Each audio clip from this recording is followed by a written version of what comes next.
Hi hello. ഇത് ടെറസിൻ്റെ മുകളിൽ കുറച്ച് സ്പേസ് കിട്ടി അവിടെ ഞാൻ ചാക്കിലും കവറിലൊക്കെ മണ്ണ് നിറച്ചിട്ട് നട്ടുണ്ടാക്കിയ സാധനങ്ങളാണ് കേട്ടോ.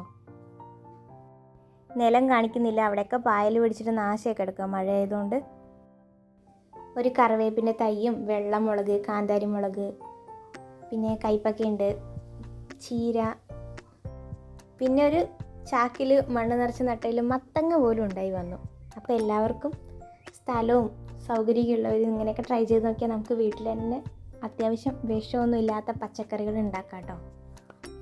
ഞാനിതിന് പച്ചക്കറിയുടെ വേസ്റ്റും ചെറിയുള്ളിയൊക്കെ നന്നാക്കുമ്പോഴുള്ള തൊലിയും മുട്ടത്തൊണ്ട്, പഴത്തൊലി, ഇങ്ങനത്തെ സാധനങ്ങളൊക്കെയാണ് ഇട്ട് കൊടുക്കാറ്. വളമായിട്ട് വേറൊന്നും ഇട്ട് കൊടുക്കലില്ല കേട്ടോ. പിന്നെ നമ്മൾ പച്ചക്കറി വേസ്റ്റ് കൊണ്ടിടുമ്പോൾ തന്നെ അതിന്ന് തന്നെ മുളച്ചുണ്ടായി വരും ഓരോ സാധനങ്ങൾ. തക്കാളിയും പച്ചമുളകൊക്കെ അതിൽ നിന്ന് തന്നെ മുളച്ചുണ്ടായി വരാറുണ്ട്. വീട്ടിലെ സ്ഥലവും സമയമൊക്കെ ഉള്ളവർ ഇതുപോലെയൊക്കെ ഒന്ന് ട്രൈ ചെയ്ത് നോക്കുക കേട്ടോ. പരമാവധി വിഷമുള്ള പച്ചക്കറികൾ കഴിക്കുന്നതും കുട്ടികൾക്ക് കൊടുക്കുന്നതൊക്കെ ഒഴിവാക്കാമെന്ന് വിചാരിക്കുക. കാന്താരിമുളകൊക്കെ ഒരുപാടുണ്ടായിരുന്നതാണ് കേട്ടോ. മഴയായപ്പോൾ ആകെ നാശമായിപ്പോയി. പിന്നെ ഞാൻ കുറേയൊക്കെ ഉപ്പിലിട്ട് വെച്ചിട്ടുണ്ട്, അച്ചാറാക്കി വെച്ചിട്ടുണ്ട്. പിന്നെ വീട്ടിലൊക്കെ ആരെങ്കിലും വരുമ്പോൾ അതൊക്കെ കാണുമ്പോൾ പറിച്ചുകൊണ്ട് പോകും. ഇവിടെ തന്നെ ടെറസിന് മുകളിൽ ഇത്രയൊക്കെ ഉണ്ടല്ലോ എന്ന് പറഞ്ഞിട്ട് ആവശ്യമുള്ളവരൊക്കെ അങ്ങനെ പറിച്ചെടുത്തുകൊണ്ട് പോകാറുണ്ട്.